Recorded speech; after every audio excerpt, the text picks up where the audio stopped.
ये कार्यक्रम सत्य घटनाओं से प्रेरित है। जिनके साथ ये घटनाएं घटी उसकी वास्तविकता उन्हीं तक सीमित है। भूत प्रेतों और असामान्य विषयों के होने पर चैनल कोई दावा नहीं करता और न ही प्रोत्साहन करता है। राइटर्स अपनी कलम से न जाने कितने किरदारों को जन्म देते हैं और ये उनको बहुत सुकून देता है। जाहिर है कि ये किरदार सच के आसपास तो होते हैं पर सच्चे नहीं। पर अगर वास्तव में कभी उनसे अचानक किसी सच्ची कहानी का सच्चा किरदार टकरा जाए तो, और खास तौर पर जब वो किरदार खौफ के गुमनाम अंधेरों से निकल कर आया हो, तब तो उनकी रातों की नींद उड़ जाएगी। मैं डॉक्टर नागर, पेशे से मनोवैज्ञानिक और पैशन से ह्यूमन माइंड का फैन, हर रात आपके पास लेकर आता हूँ मुझसे मिले कुछ लोगों की आप बीती, कुछ घटनाएं जिन्हें सुनकर आप सोचने पर मजबूर हो जाते हैं।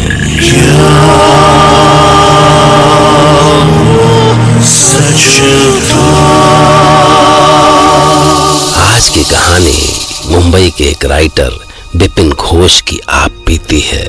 बिपिन घोष मुंबई में कहानियों के किरदार बनाते बनाते अचानक उस किरदार से टकरा गए जिसने उनकी रातों की नींद उड़ा दी। शायद मैं कभी थिएटर किया करता था, उसके बाद मुंबई आकर सीरियल्स लिखने लगा। मैंने यहाँ अपना एक फ्लैट भी ले लिया था जिसमें मैं अकेला रहता था और सुकून से बैठकर राइटिंग करता था। ये घटना तब शुरू हुई जब बड़े दिनों बाद अचानक 24 परगना वेस्ट बंगाल से मेरे पुराने थिएटर के सीनियर तपन दा का फोन आया। अरे बिपिन, কেমন আছিস রে? Who's this? अरे भूलिया, मैं তপন চ্যাটার্জি। ওহ, তপন দা, ভালো দাদা, আমি ভালো আছি। তুমি বলো, व्हाट अ प्लेजेंट सरप्राइज। अरे एक लड़की है रे इधर, पियाली हालदार, अपना थिएटर ग्रुप का आर्टिस्ट है, अच्छा एक्ट्रेस है। 38-40 का एज होगा उसका, 38-40 का। वो उधर सीरियल विरियल में कुछ लक ट्राई करना चाहता है, तो अगर तुम उसको 5-7 दिन के लिए अपने पास रख सकता है तो माने तब तक वो पीजी का अरेंजमेंट कर लेगा, लेकिन वो फर्स्ट 5-7 डेज तुमको कोई प्रॉब्लम तो नहीं होगा ना? नो तपन दा, कैसा प्रॉब्लम, आप उसको भेज दो। मैंने सोचा तपन दा की स्टूडेंट है तो कुछ तो जानती होगी एक्टिंग, और फिर इस एज ग्रुप में कैरेक्टर रोल्स यानी भाभी, माँ, मौसी, बुआ, इन सब का काम तो मिल ही जाता है। खैर कुछ दिन बाद वो मेरे पास पहुंच गए। देखने में तो ठीक ठाक थी, पर हाँ, आवाज काफी अजीब सी थी उसकी।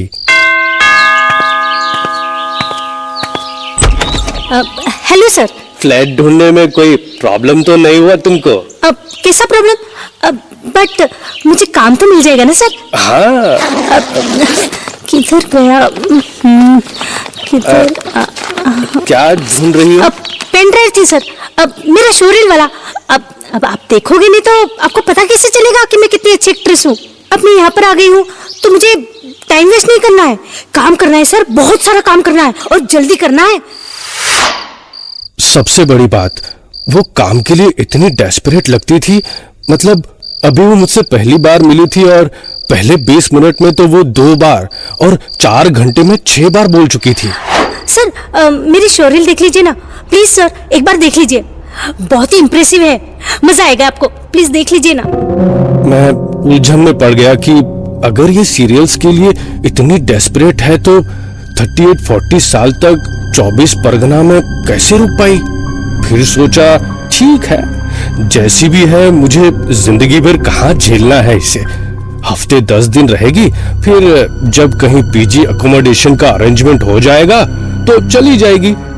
बट यू नो, कुछ अजीब सी बात थी कि वो मुझे कभी कुछ खाती पीती हुई नहीं दिखी।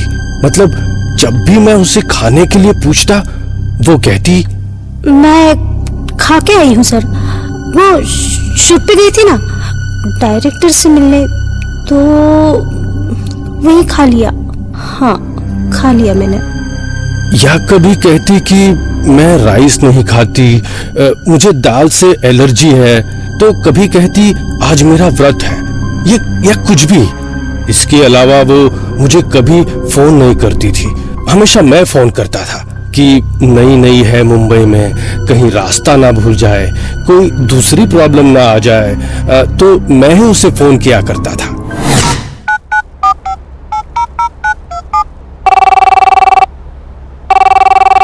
प्याली, हेलो सर। कहाँ हो? मतलब कब तक आओगी?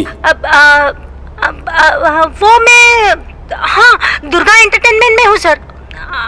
आने में टाइम लगेगा। दुर्गा एंटरटेनमेंट? वो अक्सर खुद को ऐसे स्टूडियोज या प्रोडक्शन हाउसेस में बैठा बताती जिनके मैंने कभी नाम तक नहीं सुने होते। I mean, वो मुंबई के बारे में कुछ भी नहीं जानती थी और ऐसी ऐसी जगह पहुंच जाती थी जिनका मुझे भी कोई आइडिया नहीं था। एक दिन तो मेरे साथ बड़ा अजीब सा हुआ। मैं अपने घर के पास ही अपने फ्रेंड मलॉय के साथ था और सोचा कि डिनर करके रात यहीं रुक जाऊंगा। फिर फ्रेंड ने प्याली का ध्यान दिलाया। वो क्या नाम है उसका? उस लड़की के पास चाबी तो है ना तुम्हारे फ्लैट की, नहीं तो वो आएगी कैसे? तो मैं उसको फोन किया। प्याली? हाँ, hello sir. Where are you? On the way sir. हाँ, सांता क्रूज। ओके, तो आते टाइम मुझे घर के पास वाले सिग्नल पे मिलो। I will stay at my friends place tonight. तो मैं तुम्हें फ्लैट की कीज दे दूंगा, ठीक है? तो पर मैं जाने कितनी देर तक उसे सिग्नल पे ढूंढता रहा और वो दिखी नहीं। मैंने फोन किया। अंधेरी में? अंधेरी में कहाँ हो तुम? पास में ही हूँ सर। ये, हाँ, सुभाष रोड। सुभाष रोड? हाँ, लेक व्यू। हाँ, लेक व्यू अपार्टमेंट के पास। Lake view apartment? ये कहाँ है? वो ऐसे लैंडमार्क्स का नाम ले रही थी कि मुझे लगा ये मुंबई में है या 24 परगना से बात कर रही थी। कुछ ही देर में उसकी बातों से मैं पागल हो गया। तुम अपनी लोकेशन ठीक से क्यों नहीं बताती? हो कहाँ तुम? पर जब मैं फोन पर ही बुरी तरह से चिल्लाने ही वाला था कि तभी वो मुझे सामने रोड की दूसरी ओर खड़ी दिखाई दी। मैंने ट्रैफिक के शोर के बीच उसे रोड पार करके इस साइड में आने के लिए इशारा किया, पर वो तो मेरा इशारा पाते ही रोड क्रॉस करने लगी, बिना ये देखे कि ट्रैफिक पूरी रफ्तार से भाग रहा है। मैं उसे रोकने के लिए चीखा, रुको! नहीं, रुको!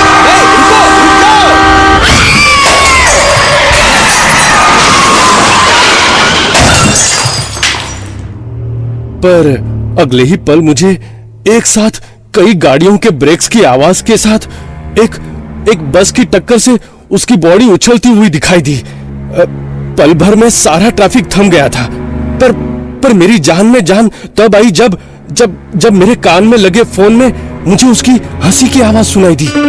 पर उसका तो एक्सीडेंट हो, पर वो तो मेरे सामने खड़ी थी, बिल्कुल ठीक ठाक, खिलखिलाती हुई। क्या हुआ सर? आप मुझे इस तरह से क्यों देख रहे हैं? भगवान जाने उसका वो एक्सीडेंट मेरी इमेजिनेशन थी या जो भी हो, पर मैं उस दिन के बाद बहुत डर गया। खैर, मैंने उसे शुरू में ही ठीक से समझाया था कि ये 16 फ्लोर की बिल्डिंग है और हम फर्स्ट फ्लोर पे रहते हैं, इसलिए पानी बहुत फोर्स से आता है, तो प्लीज लॉफ्ट टैंक फुल होते ही तुरंत सप्लाई बंद कर देना, नहीं तो ओवरफ्लो से सारे घर में पानी भर जाएगा। पर एक दिन जब मैं किसी मीटिंग से लौटकर फ्लैट पर पहुंचा और डोर को पुश करके खोलने के बाद जैसे ही मैंने पैर अंदर बढ़ाया कि पानी की छप की आवाज आई। माय गॉड, सारे फ्लैट में पानी भर गया था। गुस्से से भर के मैं चिल्लाया, प्याली कहाँ हो तुम? What the hell is this? प्याली! আমি চিনি গো চিনি তোমারে ও গো বিদেশিনী। मुझे उसकी आवाज लॉफ्ट स्पेस से सुनाई दी।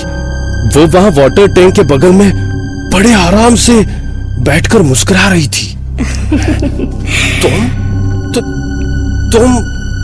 तुम यहाँ ऊपर क्या कर रही हो? मुझे जवाब मिला, नीचे पानी भरा हुआ था तो मैं ऊपर आ गई। पर कैसे? तुम वहां इतनी ऊपर चढ़ गई कैसे? इसका जवाब उसने मुझे नीचे छपाक से कूदते हुए दिया। ऐसे पता नहीं क्या इंसान थी वो, पर हाँ, उस दिन के बाद उसकी वो मुस्कान मुझे फिर कभी नहीं दिखाई दी। शायद इतने दिन भटकने के बाद भी उसे कहीं कोई काम नहीं मिला था, इसलिए अब वो हमेशा चुपचाप रहती, कुछ गुस्से में, अपने आप में खोई खोई सी। अक्सर बेड पर उकड़ो बैठकर अपने घुटनों पर चिन टिकाए जोर जोर से हिलती और बड़ी अजीब सी आवाज निकालती।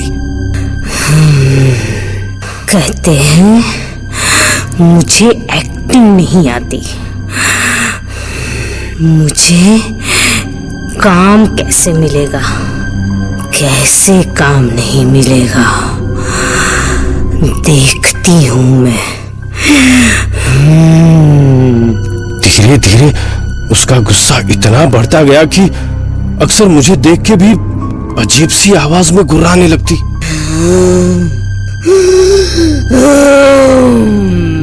एक दिन मैं परेशान होकर उससे बोला,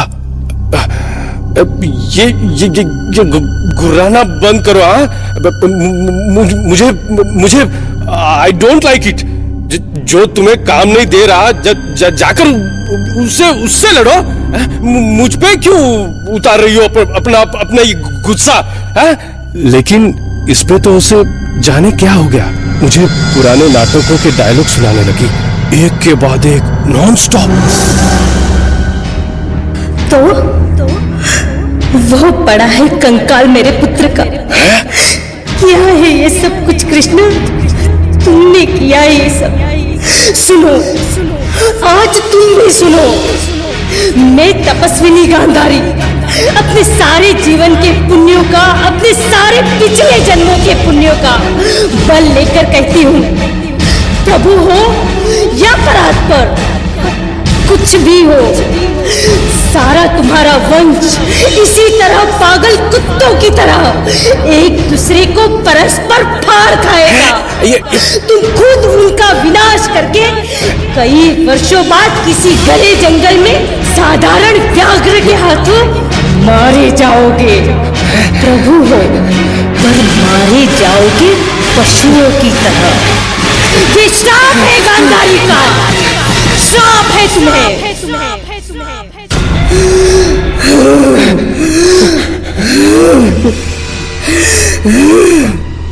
बताओ, क्या मुझे एक्टिंग नहीं आती? आती। कोई काम क्यों नहीं देता? क्यों नहीं देता काम कोई मुझे? ये तो वही जाने। मुझे छोड़ो, मैंने क्या किया? मैं इस पर तो वो मुझ पर झपट पड़ी। तो तुम काम क्यों नहीं देते मुझे? पर मैं तो राइटर हूँ। तुम भी उन्हीं में से एक हो, बिल्कुल वैसे। पर अब कोई मुझे चीट नहीं कर सकता। मुझे काम चाहिए, अभी इसी वक्त चाहिए। मैं काम दे रहा हूँ ना, मैं दे रहा हूँ काम। झूठे वादे, सब झूठे वादे करते हैं, झूठे वादे, सब झूठे वादे करते हैं। मुझे वादे नहीं, काम अभी चाहिए, इसी वक्त चाहिए। सुना तुमने? इसी वक्त काम चाहिए मुझे। मैं ही जानता हूँ कि उस दिन मैं खुद को कैसे बचा पाया। वो तो जैसे पागल हो गई थी, और उस दिन के बाद से मैं इतना डर गया कि ठीक से सो भी नहीं पाता था। फिर एक रात करीब 9-10 बजे होंगे कि मैं लाइट ऑफ करने के बाद सोने की कोशिश ही कर रहा था कि तभी मुझे उसके रूम से अजीब सी डरावनी आवाजें सुनाई थी। मैं इतना डर गया कि मैंने सर से पांव तक चादर ओढ़ ली और किसी तरह सोने की कोशिश करने लगा। तभी मुझे लगा कि कोई मेरी चादर खींचने की कोशिश कर रहा है। मैंने डर से आंखें कस के खींच ली, पर अचानक किसी ने खींच के मेरे चेहरे से चादर हटा दी। लेकिन जब अगले कुछ पल कुछ नहीं हुआ तो धीरे से मैंने आंखें खोलने की कोशिश की, पर जैसे ही मैंने आंखें खोली अचानक उसका चेहरा मेरे सामने था और अचानक दोनों पंजे मेरे गले पर कस गए।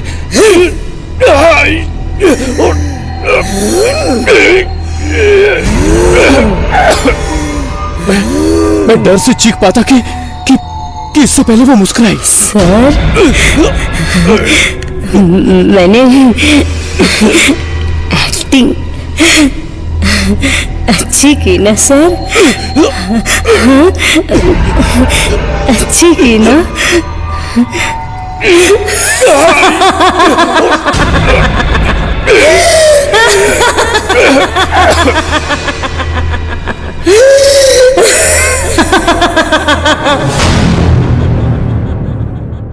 मुझे लगा कि अगर मैंने इससे आज और अभी छुटकारा नहीं पाया तो मैं पागल हो जाऊंगा, और मैंने तपन दा को फोन लगाया।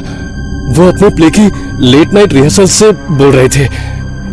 हेलो, हाँ बिपिन बोल रहे। ये आपने किस जी के जंजाल को भेज दिया था मेरे पास? हाँ, किसको भेजा है? मैं बिपिन क्या बात कर रहा है बिपिन तू? प्याली को। और किसको? उसको नहीं भेजा आपने? इस पर तपंदा बड़े आश्चर्य से बोले। क्या बोलता है रे तू? अरे बाबा, मैं कैसे भेजेगा उसको? बिपिन शांति से मेरा बात सुन। वो बेचारा मेरे को बोला था कि मैं बात करे तेरे से, तो मैं उसको बोला आज तो बहुत लेट हो गया है और फिर हमारे पास बिपिन का नंबर भी नहीं है।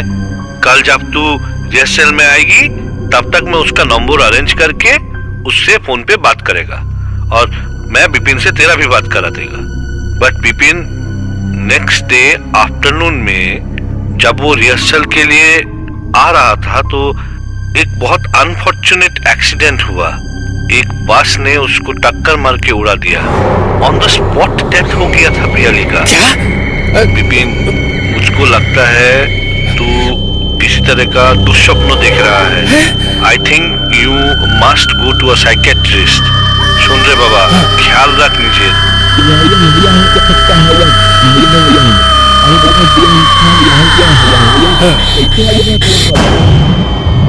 इसके बाद तपंदा क्या बोल रहे थे मुझे कुछ सुनाई नहीं दिया, क्योंकि अब मेरी आंखों के सामने प्याली नहीं, एक लाश खड़ी थी जिसमें किसी प्याली हलदर जैसा कुछ भी नहीं था, बस हड्डी का टूटा फूटा ढांचा और उससे लटकते मांस के लोथड़े और उसकी रोने की अजीब जानवरों से दिल दहला देने वाली आवाज। प्याली, प्याली, प्याली।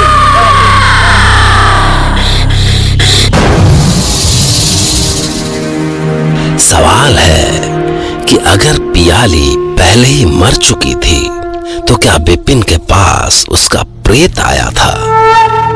किस लिए? भला किसी रूह की एक्ट्रेस बनने की इच्छा कैसे हो सकती है? या फिर ये कि पियाली का अपने पास आना बिपिन की महज एक कल्पना थी, पर बिपिन को तो पियाली के प्रेत से मिलने से पहले पियाली के बारे में कुछ पता ही नहीं था। सोचिए, क्योंकि मैं कल फिर आपसे मिलूंगा एक नई कहानी के साथ, जिसे सुनने के बाद बिपिन की तरह आप भी कह पड़ेंगे,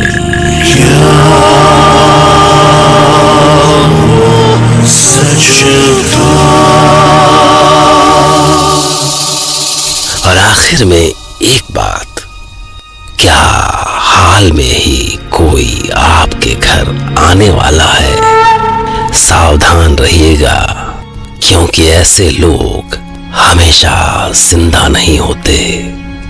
ओके, गुड नाइट। सब्सक्राइब कीजिए हमारे YouTube चैनल डिंग डंग डोंग को ऐसे ही मजेदार किस्से और कहानियाँ सुनने के लिए, और कमेंट करके बताएं ये वीडियो आपको कैसा लगा। अगर अच्छा लगा हो तो प्लीज एक लाइक कर दीजिए और शेयर कीजिए अपने दोस्तों के साथ।